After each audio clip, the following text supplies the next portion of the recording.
Well, hey Gundam Maniacs, welcome to another episode of Gundam Explained. In this episode, we'll be doing a review of the Gundam Universe Epyon. This is the new one that was released recently with the Wing Zero. Shout out to Sneaky-sama, our mod Ian, for providing these to me. Just because I couldn't find them locally, he was able to get it. Have the Wing Zero review up if you're interested, but the Epyon, even cooler because it's like a dragon mobile suit. Not my thing typically, but this is actually awesome. I even have that real grade that I built provided by Zionic Shadow. I'll do a little comparison, but yeah, let's get started. All right, and here we go. Quick look with sword in hand and the whip. This thing, you could say, oh, is that a model kit? I mean, this actually looks really good for an action figure. I think what helps is just in general the colors on this. Everything is very consistent. You don't see any bad colors from a distance. The geometry works well. This is really good for this line of action figures. All right, here's another quick look without the accessories on so we can get a look at the sculpt here, the proportions, which again, I think is done very well for this. This is, more of a fantastical design of a mecha or mobile suit, just because it has a lot more exaggeration. It's supposed to, play off, I guess, a dragon. So we have claws here. I'm more into the grounded mobile suit types, but, with this look, I think they pull it off nicely. So we get, articulation, full rotation on the head. A lot of articulation here, actually, which is pretty good. It moves forward quite a bit, moves back quite a bit too. That's pretty good considering there isn't any transformation, but it does have that. All right, we got rotation at the shoulder. Let's see, down in here, all the articulation. Yeah, there's a lot going on here.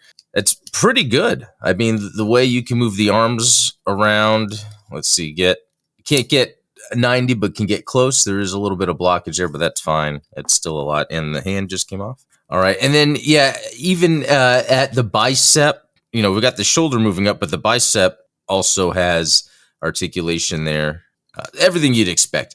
The ab is pretty cool here. And again, because this is less of a grounded mobile suit, there's more, interesting design in here to do a lot more. But there's a lot of interesting articulation here at the waist. You could see where it moves around.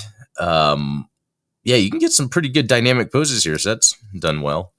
And then moving down to the side skirts, front skirts, they all seem to move up quite a bit to get a good look at the articulation down there, which again is done very well. I mean, this could be considered, a premium in terms of articulation because you get the leg can move out, move in. You have that thigh cut, but I love how they designed these figures. Oh, the skirt just came off. To where the swivel for the thigh is hidden very nicely. That's something I complain about with the SH figure arts. And then moving down to the leg, let's see, a little different than the wing.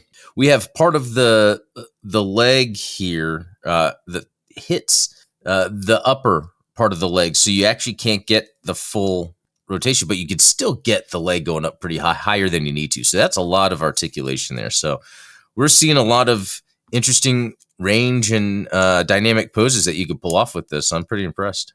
All right, well, let's look at some of the accessories that it comes with too. And it's pretty good what they've done here. Again, with this in the Zero, there's no transformations, but it does have a lot of other cool stuff. So for instance, here's the backpack, and that has some articulation to it. Too much. It seems to be little hinges at the binder part of the backpack here that goes back and it goes to the side. Not too much, but just enough. And then the wing itself, it's just one piece, and it just does this, which I could see that getting loose over time.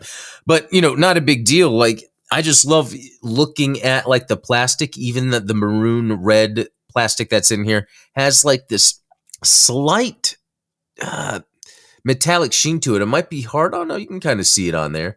But then also going into the black here and just the color separation, the paint. Like, this is something where on a Marvel Legend, I would be kind of concerned because with the paint apps, with more paint apps, you get kind of bad, inconsistent colors.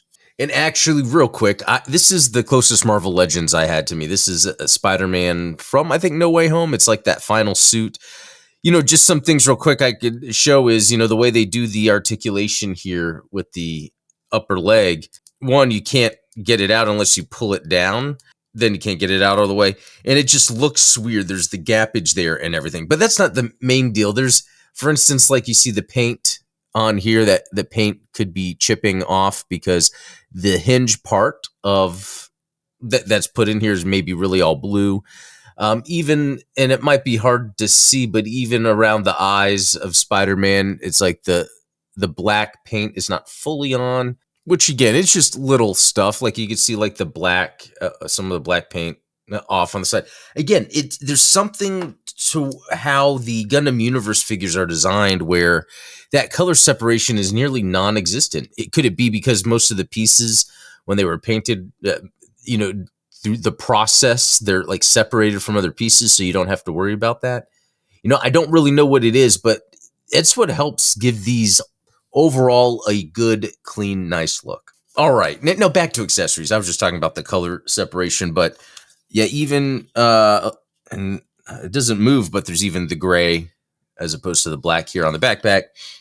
We've got the shield with the whip, which I'm very impressed for this action figure type. The whip it has. Now, not every section is articulated like the real grade, but there are certain sections. It's like 3 a piece, I guess, that are articulated.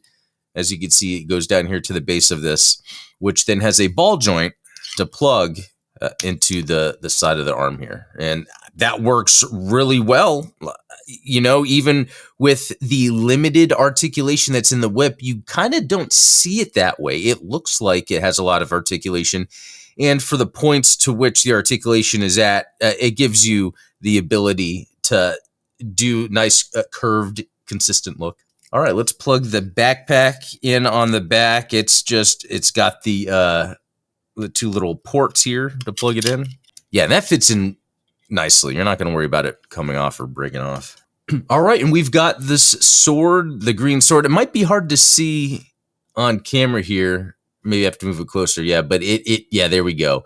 It does have that shiny metallic look to it. So it kind of helps with the overall presence of this when looking at it in totality, with the color separation, the metallic in certain parts where the colors are. It really helps this figure look good.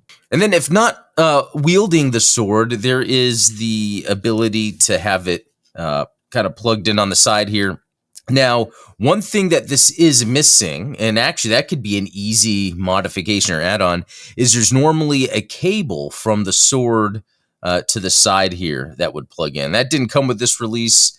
I guess that's fine. I mean, could they have put some cheap little cable there, rubber cable, fiber? I don't know.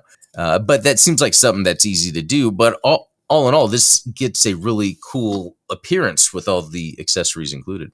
All right, in the hands, again, like with the Wing Zero, I'm impressed with the amount of hands we're getting. We have a closed fist on the left, closed fist on the right. We have the, I guess you would call it the saber or the sword or the gripping hand. We have it on the right here. Also, on the left, even though there's really only one weapon for that. And we also have 2 trigger finger hands, which again, this release, this Epyon, doesn't come with anything, any gun that would require that, but it's cool to get this many hands, because in previous releases, we might only have a right trigger finger and a left beam grabbing, holding hand, but now there's multiple options that can be used with other mobile suits. And also these new open dynamic hands, again, great that we have these, especially considering between the Wing Zero and the Epyon release, we have 2 different colors, black and gray, which could help. You could then use this on other Gundam Universe figures. And then lastly, one of my favorites is the universal stand connector, pretty much. I like that they have the option to plug these in to use them on a stand. All right, now there was instructions, so let's see if there's something on this that maybe I missed, but no, everything seems interesting. How they have the open hands and the different colors, even though this is black and white, but still kind of crazy. Yeah, showing all that. Yeah, we've seen how all this works, showing the 3 areas this connects. So yeah, luckily I didn't miss anything there. Okay, we're gonna do some comparisons here real quick. Here's the Gundam Universe Epyon next to the real grade Epyon. Yeah, this one is a bit smaller, but it's still awesome. Still completely badass. Love the sword. Love the detail, everything. Although there is something about the proportions of this that just work. Like the real grade has too small of a head or something compared to the Gundam Universe figure. I don't know, but it's funny how I felt the same way with the new Gundam, for instance. The Gundam Universe version has, I think, my favorite proportions for a new Gundam. So curious what you guys think, because I do think this looks... Oh, and you know what? Here's that little cable that tends to fall off easily on the real grade. And then speaking of Gundam Universe proportions, here is another one that I think looks great. The aerial Gundam from the Gundam Universe line. I like the proportions on this. It makes it seem a little more chunkier, more like a robot. And I really like that look. And then, yeah, so you can see it up against the Epyon. I think there's something with this line that does a really good job of proportioning. And to go along with that, don't want to forget the Wing Zero from the Gundam Universe line. So now we have the Wing Zero and the Epyon together. And again, it looks great. I love the proportions. These two figures are meant to be used together. This looks great. It is nice to see a release like that, where it's these two suits that you would have together anyway, whether it's for a collection or you were to play with them together. It makes sense. It's like when the RX-78-2 came out. I don't know if it did originally, but it should have came out with a Char Zaku. I know I ended up getting one later, but then there's other things we'll see. Like we'll see they have the Strike or the Barbatos. There's a lot of suits we'll see from other series, but they don't have like the corresponding suit, whether that's a friend or a foe. I think it's fun with these Gundam Universe figures to be able to collect them as collections. You know, even thinking of the new dynamic hands and the different colored hands we're getting, by having unique different accessories for others, it could be worth buying to then use those accessories in other ones in your collection. That could be a good way for them to go about this. Well, there you have it. That is the Gundam Universe Epyon. Thanks again to Sneaky-sama or Ian, the mod, at Gundam Explained, Discord and YouTube. Anyway, this is just a really cool release. I really like how this just represents... It's a good representation of Gundam in sort of that low to mid-tier action figure range, where you're actually getting some really good quality action figures that aren't the high-end premium Bandai, or I would say like the SH figure or Tamashii Nations, whatever, the Robot Spirits, there you go, or that line, metal build. But I'm curious, I'm wondering if with changes in costs, especially shipping things overseas, are we going to see maybe more of these figures coming out, maybe expanding the lines? Like I was saying earlier, there could be some cool corresponding mobile suits to go with some of these that we haven't gotten yet. So that would be really cool. But anyway, let me know what you think below. And shout out to all the supporters that make this possible. If that's something you're into, check out the links in the description below. There's also a link to our Discord. We have a lot of fun there. But yeah, until next time, be cool.